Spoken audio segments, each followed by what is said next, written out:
ఓం శ్రీ గణేశాయ నమః. ఓం శ్రీ సరస్వతి నమః. ఓం శ్రీ గురు దత్తాత్రేయ నమః. ఓం శ్రీ లక్ష్మీ నరసింహాయ నమః. 5 ఏప్రిల్ 2026 ఆదివారం యొక్క దిన విశేషము మరియు పంచాంగము. దిన విశేషం ఏంటంటే చాలామందికి ఇంతకు ముందు చెప్పినట్టుగా అన్నీ ఉంటాయి. ఆస్తి ఉంటుంది, అంతస్తు ఉంటుంది, హోదా ఉంటుంది, కానీ మనసు ప్రశాంతంగా ఉండదు. డబ్బులు కూడా ఉంటాయి కానీ మనసు ప్రశాంతంగా ఉండదు.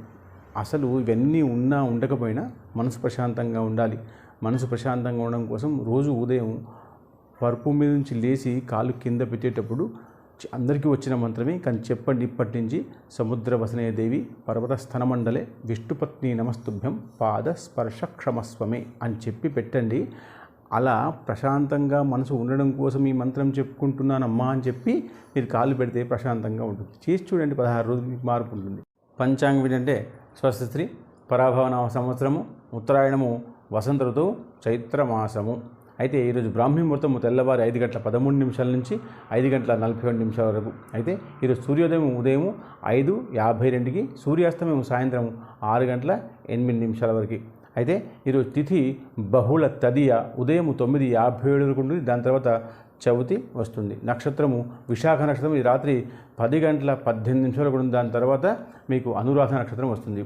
వారము ఆదివాసర భానువాసర అన్నారు. దాని తర్వాత యోగము ఇది వజ్రం అనేటువంటి యోగము, ఇది మధ్యాహ్నం 1:16 వరకు. దాని తర్వాత మీకు సిద్ధి అనేటువంటి యోగం వస్తుంది. దాని తర్వాత కరణము ఇది భద్రకరణము ఉదయం 9:57 వరకు ఉంటుంది. దాని తర్వాత భవకరణం వస్తుంది. శుభ సమయము ఉదయం 6:54 నుంచి ఉదయం 9:57 వరకు ఉంటుంది.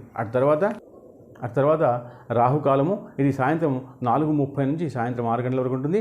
ఆ తర్వాత యమగండము ఇది మధ్యాహ్నం 12 నుంచి రాత్రి 1:30 మధ్యాహ్నం 12 గంటల నుంచి మధ్యాహ్నం 1:30 వరకు ఉంటుంది. దాని తర్వాత దుర్ముహూర్తము ఇది సాయంత్రం 4:30 నుంచి సాయంత్రం 5:19 వరకు ఉంటుంది. ఆ తర్వాత వర్జము ఇది రాత్రి 2:43 నుంచి తెల్లవారి 4:29 వరకు ఉంటుంది. దాని తర్వాత అమృత ఘడియలు ఇది మధ్యాహ్నం 12:40 నుంచి మధ్యాహ్నం 2:25 వరకు ఉంటుంది. ఈ విషయాన్ని అందరికీ షేర్ చేయండి, కమెంట్ చేయండి. శుభం.